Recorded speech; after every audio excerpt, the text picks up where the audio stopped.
धीरेन्द्र जी, आपको बहुत बहुत साधुवाद। आज आप उत्तर प्रदेश दर्शकों के लिए कि बीटी एक्ट 1949 क्या है। सम्राट अशोक के समय से के मार्ग में बुद्ध धम्म का बनाए और 84,000 स्तूप बनाए। ये बीटी एक्ट 1949 अभी तक रद्द क्यों नहीं हुआ? भारत में आप जहाँ भी खुदाई करेंगे बुद्ध भी मिलेगा, कि बुद्ध की छाती पर राम मंदिर को खड़ा किया गया। लेकिन जितने भी बड़े बड़े बिहार मंदिर है सभी तो बुद्ध मंदिर थे। बनाकर धम्मपाल के कारण ही बीटी एक्ट बना है। हमारे राइट्स है, राइट टू रिलीजन, इसका भी उल्लंघन कर रहा है कि सम्राट अशोक ने बनाया, तथागत बुद्ध ने वहाँ पर ज्ञान प्राप्त किया। भारत आज़ाद होने के बाद आज़ादी से पहले के वो सारे एक्ट रद्द हो गए थे, लेकिन आज भी जो है बीटी एक्ट चल रहा है। इसका कारण क्या, रीजन क्या है? बौद्ध धर्मों को दबाया गया, मिट्टी में गाड़ा गया। अभी भी अब खुदाई करेंगे। आज सुबह में जस्ट यहाँ पर हरदोई में आते ही शाल यात्रा की, लेकिन उत्तर प्रदेश में आपने जनपद हरदोई ही क्यों चुना? और 12 फरवरी से हम लोग अनशन में बोध गया में बैठे, कुछ भिक्षु को लेके बैठे महाबोधि के सामने, और फिर 27 फरवरी को वहाँ से जबरन उठाया गया रात के 12 बजे। और सरकार से खबर आया था, वहाँ पर होम सेक्रेटरी अनिमेश पांडे जी ने इतनी मीठी बात की, लेकिन रात के 12 बजे भिक्षु को उठाया गया। फिर हम लोग मेडिकल कॉलेज में फेंक दिया गया भिक्षु को। इस तारीख से हम लोग 2 मुहान में जबरन, इतनी मैली जगह था, कोर्ट में कम नाम से इंटरमेंट एप्लीकेशन डाला। आंदोलन विश्वव्यापी बन गई। भंते विनाचार्य और आकाश लामा जी के बीच में जो गुटबाजी हो गई थी, क्या वो जो है अभी भी है या फिर उसको समाप्त कर दिया गया है? देखिए, जुलाई को डेट दिया गया, फिर उस डेट को फिर डेट दे रहे हैं। एंटी कमीशन के साथ 4 बार मीटिंग हुई दिल्ली में।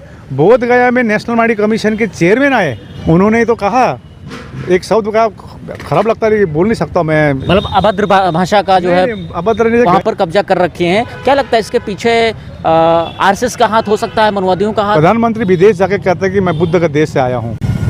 हमको तो एक फॉरेनर बोल रहे थे कि you are lucky that you are prime minister is Buddhist. Yogi को भी तो जो है मोंक बताते हैं कि ये बुद्धिस्ट हैं। 6,247 जाति में टुकड़े में बटा हुआ। देखिए, हम लोग को जोश तो चाहिए, होश भी चाहिए। सबसे बड़ी बात, विनाचार्य जी ने जो धम्म ध्वज यात्रा महाराष्ट्र में निकाली है। नमस्कार, नमो बुद्धाय, जय भीम। आप देख रहे हैं द बुद्धिस्ट टाइम्स टीवी में धीरेन्द्र कुमार। जैसा कि हमारे द बुद्धिस्ट टाइम्स टीवी के जो दर्शक हैं, वो स्क्रीन पर जो शख्सियत हैं, हमें परिचय देने की आवश्यकता नहीं है, पहचान तो गए ही होंगे, क्योंकि लगातार जो है बोध गया मुक्ति आंदोलन, बोध गया में द बुद्धिस्ट टाइम्स टीवी ने अपना लंबा समय वहाँ पर दिया है और पूरी पल पल की update the Buddhist times TV के माध्यम से देश दुनिया तक पहुँचाने की काम किया है। तो इस वक्त हमारे साथ में आकाश लामा जी हैं। बड़े लंबे समय के बाद में द बुद्धिस्ट टाइम्स टीवी पर आए हैं और कई सवाल हैं जिनको लेकर के हम बात करेंगे उनसे और जानेंगे कि आखिरकार जो बीटी एक्ट 1949 है, महाबोधि महाविहार मुक्ति आंदोलन जो चल रहा है, आगे की रूपरेखा कैसी रहेगी और अभी तक क्या रिजल्ट निकला है और आगे क्या रिजल्ट होने वाला है। तो एक बारी फिर से आपका the Buddhist times TV channel स्वागत करता है। धीरेन्द्र जी, आपको बहुत बहुत साधुवाद। आज आप उत्तर प्रदेश जो आज यहाँ हरदोई से जो मशाल यात्रा 10 अगस्त से शुरू हुई है नागपुर से, आज उत्तर प्रदेश में राज्य में चलेगी, आज से शुरू है। तो इसमें आप यहाँ कवरेज करने आए और आप तो धरने स्थल में भी वहाँ पर बोध गया में थे, वहाँ पर सब कुछ देखे हैं। गर्म महीने में कितनी गर्मी होती थी, बारिश में तूफान उड़ा देती थी। तो आपको बहुत बहुत साधुवाद। आप पूछ सकते हैं। लामा जी, सबसे पहले हमारा ये सवाल है, द बुद्धिस्ट टाइम्स टीवी के कुछ नए दर्शक हैं जो बीटी एक्ट 1949 के बारे में नहीं जान पा रहे हैं, तो हम सबसे पहले ये जानना चाहेंगे उन दर्शकों के लिए कि बीटी एक्ट 1949 क्या है और साथ ही साथ जो है ये बीटी एक्ट 1949 अभी तक रद्द क्यों नहीं हुआ। देखिए, आज हमको सबसे पहले तो सम्राट अशोक के समय से थोड़ा जानकारी लीजिए। सम्राट अशोक ने कलिंग युद्ध के बाद उन्होंने पूरा जितना भी युद्ध को विराम देते हुए शांति के मार्ग में बुद्ध धर्म को अपनाए और 84,000 स्तूप बनाए। लेकिन आज जो भारत में आप जहाँ भी खुदाई करेंगे बुद्ध मिलेगा, लेकिन जितने भी बड़े बड़े बिहार मंदिर है सभी तो बुद्ध मंदिर थे, बुद्ध विहार थे।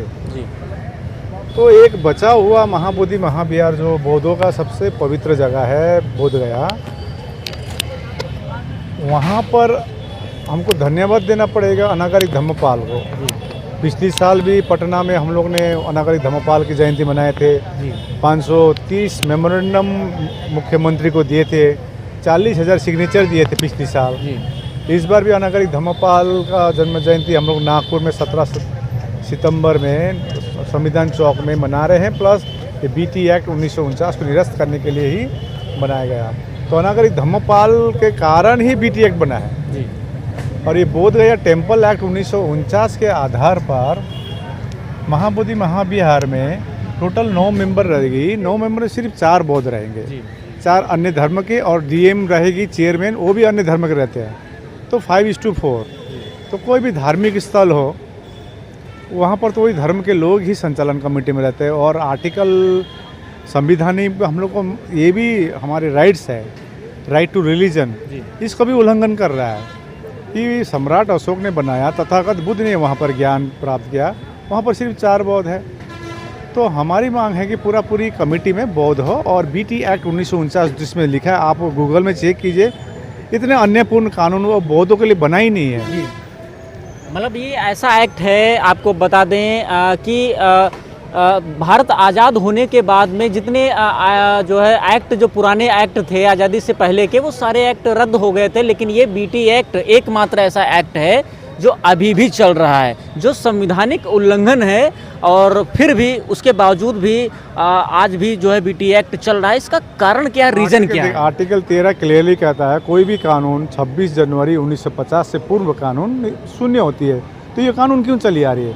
ठीक है, हम लोग मानते हैं उस समय बौद्धों की उपस्थिति कम थी, लेकिन 1956 के बाद तो बौद्धों का तो उपस्थिति बहुत बढ़ गया है।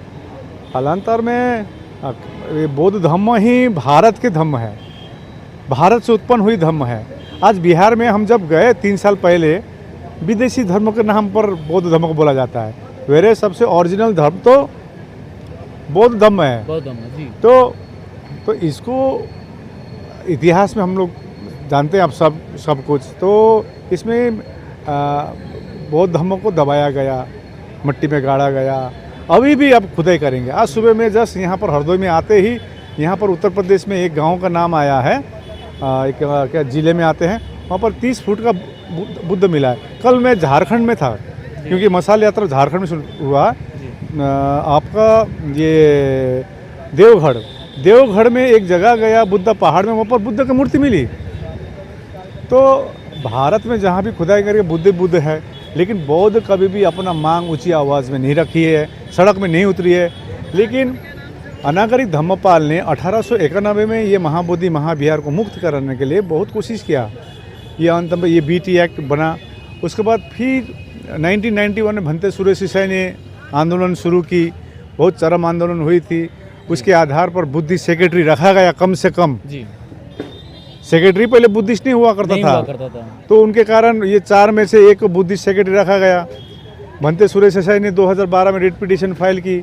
हमारे क्षेत्र से वांगदी छिरिंग भूटिया ने फाइल की। ये कोई सुनवाई नहीं हो रहा था। तो इतना 25 साल के गैप के बाद हम लोग सोच रहे थे कि ये कोई संस्था, देखिए हमारे समाज में बहुत बड़ी बड़ी संस्था है, बाबा साहब ने बनाया हुआ संस्था है, लेकिन कोई आवाज़ नहीं उठा रहा है। तो हम लोग ऑल इंडिया बुद्धिस्ट फोरम, जो मैं नेशनल जनरल सेक्रेटरी हूँ, तो हम लोग ने 3 साल पहले कोशिश किया सभी को पहले जोड़ने के लिए। फिर वहाँ पर बोधगया में शांति रैली किया, फिर पिछली साल भी शांति रैली हुई, इतनी सारी ज्ञापनें दी। ज्ञापन इवन आज के दिन देखिए कितना पोस्ट कार्ड जा रहा है, पोस्ट कार्ड दे रहे हैं। सरकार नहीं सुन रही थी, तो हमारे पास एक ही विकल्प था, अनशन में बैठना। और 12 फरवरी से हम लोग अनशन में बोधगया में बैठे, कुछ भिक्षु को लेके बैठे महाबोधि के सामने। और फिर 27 फरवरी को वहाँ से जबरन उठाया गया रात के 12 बजे वो भी। और 27 फरवरी में आपको मालूम है कि हमको वहाँ से बिहार सरकार से खबर आया था, वहाँ पर होम सेक्रेटरी अनिमेश पांडे जी ने इतनी मीठी बात की कि आपका प्रॉब्लम 10 दिन में सॉल्व होगी और आप लोग का जेन्युइन मांग है ये, क्योंकि बौद्धों का जगह है, बौद्धों को दिया जाना चाहिए, कमेटी में बौद्ध होना चाहिए। इतनी मीठी बात की, लेकिन रात के 12 बजे हमारा भिक्खू को उठाया गया। फिर हम लोग मेडिकल कॉलेज में फेंक दिया गया भिक्खू को। वहाँ पर 28 तारीख को बैठे, 29 तारीख से हम लोग 2 मुहान में जबरन, इतनी मैली जगह था, वहाँ बैठे। तो अभी भी 213 दिन में हम लोग क्या हो रहे धरना चल रहा है बोध गया में। साथ में ये मसाल यात्रा हम लोग ने अभी शुरू किया है। कोर्ट में कम से कम हम लोग ने भी इंटरव्यू एप्लीकेशन डाला था, 19 मार्च में डाला, क्योंकि कोई सुनवाई नहीं हो रही थी। तो हमारे नाम से इंटरव्यू एप्लीकेशन डाला, जो आंदोलन विश्वव्यापी बन गई। तो इसके प्रेशर में कम से कम सुप्रीम कोर्ट में फर्स्ट टाइम हियरिंग हुआ 16 मई में। 16 मई को फिर 29 जुलाई को डेट दिया गया, फिर उस डेट को फिर डेट दे रहे हैं, अभी 30 अक्टूबर को है। कल हम जो मेन पिटिशनर है एडवोकेट शैलेश ननवरे, हम लोग अभी नागपुर में बहुत बड़ा मीटिंग हुआ था लीगल टीम्स के साथ। अभी मुंबई में भी कुछ पॉलिटिकल पार्टी जितने भी है, रिपब्लिकन पार्टी, बीजेपी में भी है हमारे लोग, कांग्रेस में वर्षा गायकवाड़ जी, आपका आरजेडी से सतीश कुमार दास, उन्होंने बात उठाई है विधानसभा में। तो इस प्रकार से कई पॉलिटिकल पार्टी के साथ मैं स्वयं गया था वहाँ पर मुंबई में। तो हम लोग देखिए सड़क में भी लड़ेंगे, एग्जीक्यूटिव लेवल लड़ेंगे, लेजिस्लेटिव लड़ेंगे और कानून लड़ाई भी लड़ेगी। कल ये मेंशनिंग किया गया कि डेट 30 अक्टूबर को थोड़ा आगे लेके आए, हाँ, और हो सकता है डेट आ सकता है। कुछ सकारात्मक न्यूज़ आ रही है, हमको सकारात्मक रहना है। सकारात्मक नहीं रहते तो 213 दिन बोध गया में धरना नहीं होती। सकारात्मक नहीं होती तो यहाँ पर इतनी गर्मी में भी यहाँ पर देखिए इतना बड़ा रैली हुआ है आज उत्तर प्रदेश में। तो आज ये मसाल यात्रा चल रही है। अब देश भर में अलग अलग जगह में एक काम चल रही है। तो हम लोग यही चाहते हैं, हम शुरू से कहा है कि बौद्धों को न्याय दो और बीटी एक्ट 1949 को पूरी तरह से निरस्त किया जाए। हमने इवन नेशनल माइनॉरिटी कमीशन के साथ 4 बार मीटिंग हुई दिल्ली में। बोध गया में नेशनल माइनॉरिटी कमीशन के चेयरमैन आए, उनको निमंत्रण किया गया, इकबाल सिंह लालपुरा जी। बोध गया में जाकर पूरा घुमाया गया जहाँ पर अतिक्रमण हुआ है। उन्होंने तो कहा, एक शब्द का खराब लगता है, बोल नहीं सकता मैं इसमें, तो हमको बहुत दिल में लगा। ऐसे नेशनल माइनॉरिटी कमीशन के चेयरमैन कैसे बोल सकते हैं? मतलब अभद्र भाषा का जो है, अभद्र नहीं, गया तो गया, मतलब वो बोल रहे थे। तो हमको बहुत खराब लगा। रे हमारे तथागत बुद्ध ने वहाँ पर ज्ञान प्राप्त किया, तभी भी हम कहाँ जाएंगे? हम माइनॉरिटी नेशनल माइनॉरिटी कमीशन में जाएंगे। आज मौन है। उन्होंने कहा था कि प्रधानमंत्री से मिलाएंगे, बोलेंगे। रामदास अठावले जी ने प्रधानमंत्री से मिलाने के बाद किया था, उन्होंने हमको फ़ोन भी किया था। मैं दिल्ली से निकल गया था, वो जाके मिले प्रधानमंत्री से, सकारात्मक बात हुई है। इधर गवर्नर से हम लोग 12 मई में हम लोग मिले, सकारात्मक हो रही है। देखिए हम सोच रहे हैं आज जो आर्टिकल 25 to 28 जो धार्मिक स्वतंत्रता देती है, इसके आधार पर सरकार निश्चय परमानेंट सॉल्यूशन देख रही है। कानूनी तौर पर यदि विष्णु अवतार बिहार सरकार की तरफ से विष्णु का अवतार बोला गया है, कहीं भी हिंदुओं का कोई भी ग्रंथ में कहीं भी नहीं लिखा है कि भगवान बुद्ध विष्णु का अवतार है, और हमारे त्रिपिटक में कहीं भी नहीं लिखा है, और हम मानते भी नहीं हैं। यदि आप विष्णु का अवतार मानते हैं तो अरे विष्णु का मंदिर में हमारे भिक्खु लामा लोग क्यों नहीं है कमेटी में? वहाँ भी 50-50 रख दीजिए, राम मंदिर में 50-50 रख दीजिए ना, तो न्याय ऐसे होता है। तो आज संवैधानिक प्रकार से हम लोग मांग कर रहे हैं, और ये जारी रहेगा, ये मसाल जारी रहेगी जब तक बीटी एक्ट 1949 निरस्त नहीं होगा। क्या लगता है कि जैसे आस्था के नाम पर जो बुद्ध की छाती पर, हम कह सकते हैं कि बुद्ध की छाती पर राम मंदिर को खड़ा किया गया, बल्कि वहाँ पर खुदाई में जो अवशेष मिले वो सारे बुद्ध के ही अवशेष वहाँ पर प्राप्त हुए। पूरा देश जानता है कि बुद्ध की छाती पर राम मंदिर बना, लेकिन उसके बावजूद जब ओपन तौर पर जो है बौद्ध गया में महाबोधि महाविहार में ओपन साफ साफ दिखता है कि बुद्ध यहाँ पर हैं, और बुद्ध को जो है बुद्धत्व की प्राप्ति यहाँ पर हुई है। बोधि ट्री है जो वर्ल्ड हेरिटेज है, अपने में विशाल जो है पूरे दुनिया में जो है एक सम्मानित टेम्पल है, लेकिन उसके बावजूद भी जो है ये लोग जो वहाँ पर कब्जा कर रखे हैं। क्या लगता है इसके पीछे आरएसएस का हाथ हो सकता है, मनुवादियों का हाथ हो सकता है? देखिए मैं अभी सुन रहा था, यहाँ पर आगरा हाईवे बन रहा था, तो वहाँ पर एक जगह का नाम बताया, वहाँ पर बुद्ध ही बुद्ध निकला था जी। लेकिन मैंने कहा वो बुद्ध तो निश्चय कई संग्रहालय में होगा, कोई म्यूजियम में भेजा गया होगा। हमको खबर मिले क्रश कर दिया गया है, नष्ट किया गया, बिल्कुल। नष्ट किया गया है। कहीं तो आज ऐसी प्रधानमंत्री विदेश जाके कहते हैं कि मैं बुद्ध का देश से आया हूँ।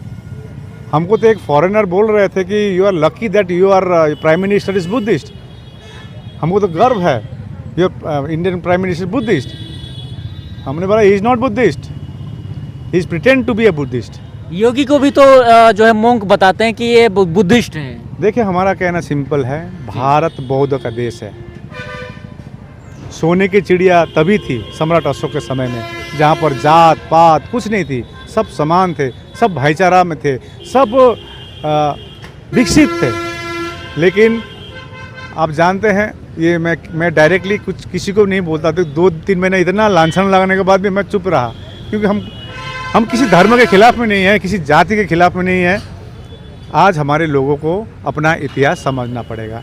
मैं अभी बिहार में ये मशाल यात्रा औरंगाबाद में 28 तारीख को शुरू हुई है, बोधगया में 29 तारीख को, आरा डिस्ट्रिक्ट में हो गई, बांका में, लखीसराय में, इसी प्रकार से नालंदा में कल है। आज मैं देखता हूँ, क्योंकि ये 12 फरवरी से पहले हमने 1 महीना पूरा बिहार घुमा, गांव-गांव गाड़ी लेके गए थे। राजेंद्र पाल गौतम जी की जो बस है, उस बस को एक भाड़े पर लेकर हम लोग ने गांव-गांव सचेतना किए थे। अभी लोग भारत के, बिहार के, उड़ीसा के, अभी मैं उड़ीसा में भी गया था, जाग गए हैं। अपनी इतिहास पढ़िए और अपने महापुरुषों को जो सपना था उस सपना को पूरा कीजिए और अपना विरासत बचाइए। हम तो क्या है, पहले भंते सुरेश के आंदोलन के समय में हमारे जो लद्दाख, हिमाचल प्रदेश, सिक्किम, दार्जिलिंग, पूर्व राज्य कोई जुड़ित नहीं थे। एक लामा ने सबको जोड़ने का कोशिश किया। जो हमारे में जो मानसिक में थे, हीनायाना, महायाना, थेरावादी, अम्बेडकरवादी, इसको दूर किया।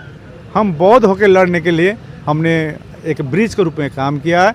और मैं सभी से अनुरोध करता हूं, अपने विरासत को बचाइए और अपने इतिहास को जानिए। उत्तर प्रदेश में आपने विभिन्न राज्यों में जो है मशाल यात्रा की, लेकिन उत्तर प्रदेश में आपने जनपद हरदोई ही क्यों चुना? देखिए, क्या उत्तर प्रदेश में बड़ी क्रांति लाने की तैयारी? हम प्रश्न करते थे कि एक किसने प्रश्न किया, तथागत बुद्ध ने बिहार क्यों चुना? जी। प्रश्न तो ऐसे हो गया, वो तो लद्दाख में भी हो सकते थे ज्ञान प्राप्त, वो ज्ञान प्राप्त हो सकते थे, अमेरिका में हो सकता था, नेपाल में जन्म लिया है लुम्बी है कपिलवस्तु, तो नेपाल में कर सकते थे, बिहार में। तो प्रश्न आपका उसी से सांदर्भिक है। देखिए, बहुत सोच समझकर, हरदोई एक क्रांतिकारी एक जगह है। जी। हरदोई हम जब भी पहले भी आए थे, यहाँ के मैं देखा हूँ जी। देखिए ना आप कितने कैसा, अब देखिए ख़त्म हो गया कार्यक्रम, तब भी देखिए एक जोश भरा हुआ है। बिल्कुल। तो एक ऊर्जा के लिए हरदोई स्टार्ट किया गया है उत्तर प्रदेश में। और अभी जैसे आप मालूम है महाराष्ट्र में चल रही है। महाराष्ट्र में जैसे अपना ये क्या बीनाचार्य जी ने जो धम्मध्वज यात्रा महाराष्ट्र में निकाली है, हमने मशाल यात्रा वहाँ पर स्टॉप करा दिया। करे धम्मध्वज यात्रा महाराष्ट्र में करे। यहाँ पर ये महू मध्य प्रदेश से शुरू हुई है, पूरा मध्य प्रदेश चल रही है। इसी प्रकार से आपका छत्तीसगढ़ में धम्मतप भंते का नेतृत्व में चल रही है। बिहार में सुनीत पाल भंते का नेतृत्व में पूरा बिहार में चल रही है। दार्जिलिंग में, सिक्किम में 21 तारीख को है, लद्दाख में 5 अक्टूबर को है। इसी प्रकार से साउथ इंडिया में कर्नाटका, इधर तेलंगाना, ये सब जगह में चल रही है। पंजाब में अब 17 सितंबर में, राजस्थान में होगी। तो अब हम लोग प्लान किए हैं कि पूरी भारत मिलके हम लोग दिल्ली और बोधगया जाएंगे। एक डेट तय होगी। कुछ दर्शक ऐसे भी हैं जो बीनाचार्य और आकाश लामा जी के बीच में जो गुटबाजी हुई थी उसको लेकर के अभी अवगत नहीं है। तो हम जानना चाहेंगे कि जो है आखिरकार जो भंते बीनाचार्य और आकाश लामा जी के बीच में जो गुटबाजी हो गई थी, क्या वो जो है अभी भी है या फिर उसको समाप्त कर दिया गया है? देखिए, 1000 सालों से हमारा जो बहुजन समाज है 6247 जाति में टुकड़े में बटा हुआ है। हम जितना बटेंगे उतना ही हम लोग कटेंगे। ये तो 1000 साल से हो रहा है। बिल्कुल। दूसरी बात है, ये धरना 3 साल पहले 12 फरवरी से पहले तो बीनाचार्य था ही नहीं।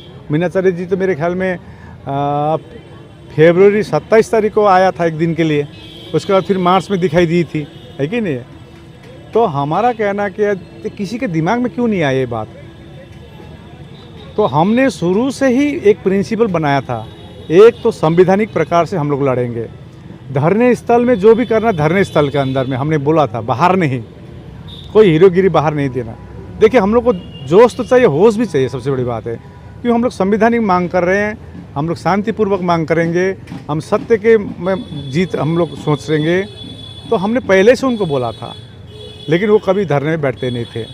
तभी भी अभी एक ग्रुप ने वो ग्राउंड पे काम कर रहे थे, ऐसा जो है लगातार उनके माध्यम से और उनके सोशल मीडिया के प्लेटफॉर्म के से देखिए सोशल मीडिया जो भी है, जैसे आज मान लीजिए एक कोई वहाँ पर धरना बैठा है, मैं तो सत्य, अब मैं और एक तो भिक्खू की बात कर रहा हूँ, मैं सत्यबोधी भिक्खू है तेलंगाना के, आंध्र प्रदेश के, वो भी 10 दिन से धरने में बैठे हुए हैं। धम्मशिखर भंते जी वो भी तो ग्राउंड में काम कर रहे थे, अभी साथ में है, ठीक साथ में तो है ना। तो हमने तो यही आह्वान किया, भाई साथ में मिलकर लड़ेंगे। आप मैंने इवन उस दिन कहा था मैं देश भर में ये मशाल यात्रा करूँ, आप बिहार जाइए कि महाराष्ट्र में ठीक है, आज जैसे उत्तर प्रदेश में हुआ ठीक है, हम लोग कर रहे हैं एक प्रेशर के रूप में, पूरे देश भर के बौद्धों को जानकारी भी दे रहे हैं, लेकिन बिहार में गांव-गांव में जाइए। तो मेरा कहना क्या है, जो भी है हम लोग एक साथ मिलेंगे तो पक्का जीतेंगे। कुछ महत्वाकांक्षी लोग आए थे वहाँ पर, आप भी थे, आप भी धरने में देखते कितनी असुविधा थी, कितनी गर्मी थी, और हम लोग तो ठंडा इलाके से आया है। ये मेरा पैर ही देख लीजिए, आज तक दाग नहीं गया मच्छर का या मक्खी का, देखिए ये दोनों पैर में। लेकिन ये संघर्ष है, संघर्ष को संघर्ष के रूप में लिया जाएगा, और हम लोग को जितना बांटने की कोशिश करें, हम लोग जुटेंगे। देखिए महाराष्ट्र में अभी मशाल यात्रा हम लोग किए थे विदर्भ एरिया में। मैं सवाल पे आ रहा हूँ, क्या मशाल यात्रा और धम्म ध्वज यात्रा एक चलेगी या फिर ऐसे ही अलग अलग चलती रहेगी? देखिए हम ऐसे, इसको हम 2 प्रकार से हम आंसर देगा।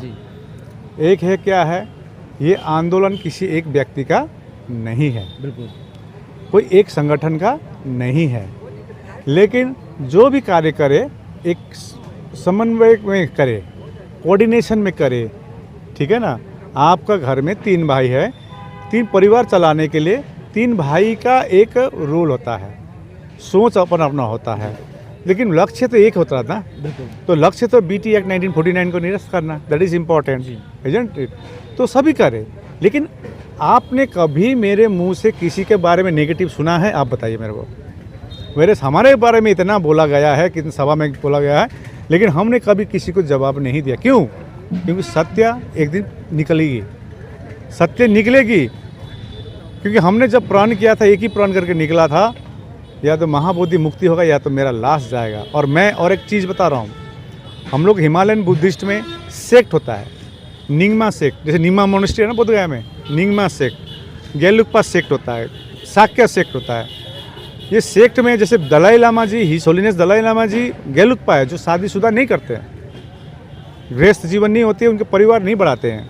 वेरिस निंगमा लोग शादी करते हैं, और हम निंगमा है, और कुछ लांछन लगाएगा कि भाई लामा तो बीबी लेकर घूमता है। जी ये तो सुना है। लेकिन मैंने क्या कहा ना, हमारा कहना है कि जानो छानो और मानो, जानो छानो और मानो, बिल्कुल। और मैंने तो इवन ये कह दिया मैं बीबी लेके क्यों घूमता, हम तो निंगमा है भाई, हम तो गृहस्थ जीवन कर सकते। कोई भी लामा निंगमा का दिखा दीजिए, वो निंगमा मोनेस्ट्री में जाके बता दीजिए, अपना पारिवारिक लाइफ चलाता है, ठीक है ना। लेकिन मैंने तो संकल्प लिया था, या तो BT एक्ट निरस्त होगा, मेरा कम से कम मेरा डेड बॉडी कम से कम बोध गया से मेरा बीबी ले जाएगा, कम से कम मेरा बेटा देख सके कि मेरा पिताजी ने एक शहीद हुआ है एक कारण के लिए, ये है। तो हमारा कुछ भी कहने से पहले बहुत कुछ सोच के बोलना पड़ता है, बहुत कुछ।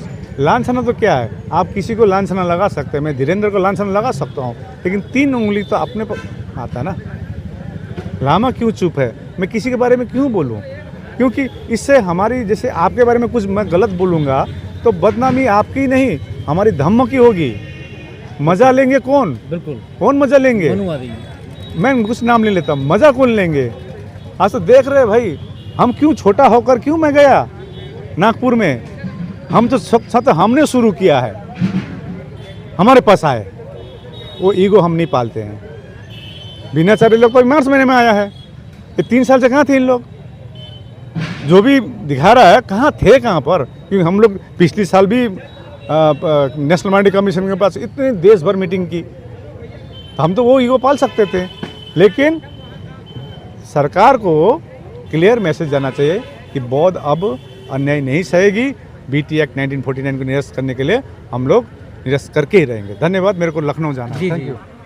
लामा जी, आखिरी सवाल हमारा है, चूंकि उत्तर प्रदेश में मसाल यात्रा शुरू हो रही है, उत्तर प्रदेश की जो बुद्धिस्ट अम्बेडकराइट जनता है उनके लिए क्या संदेश देना चाहेंगे? मैं आप सबसे पहले तो जहाँ भी यदि मसाल यात्रा आप करना चाहेंगे, जैसे आप संकीसा में बोल रहे थे, आज ही श्रावस्ती में बोल रहे थे, लखनऊ में डेट फाइनल हो गई है, इसी प्रकार से आगरा में, तो झांसी में, दतिया में, सब जहाँ जब आप ये बदायूं में मोटा मोटी डेट फाइनल हो गई है।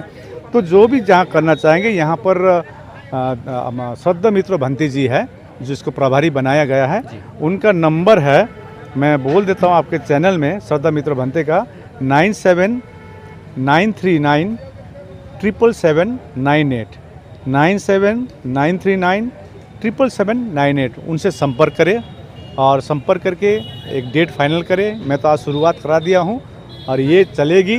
ये जैसे आपका दिसंबर में बड़ा कुछ होने वाला है, मैं बता रहा हूँ, और उधर बीनाचार्य भाई ने भी वो डेट 12 फरवरी का डेट किए हैं। हम लोग मिल के बीटी एक्ट निरस्त करके रहेंगे, ये मेरा कहना है। धन्यवाद। आशा करते हैं कि आज की इस खास प्रमुख कवरेज में जो दर्शकों के सवाल थे उन सवालों के उत्तर दर्शकों को ज़रूर मिल गए होंगे। पूरी कवरेज पर आपकी क्या है प्रतिक्रिया, हमें कमेंट सेक्शन में ज़रूर बताएं। देखते रहिए द बुद्धिस्ट टाइम्स टीवी और इस पूरी कवरेज को अधिक से अधिक शेयर करना न भूलें। नमस्कार, नमो बुद्धाय, जय भीम, धन्यवाद।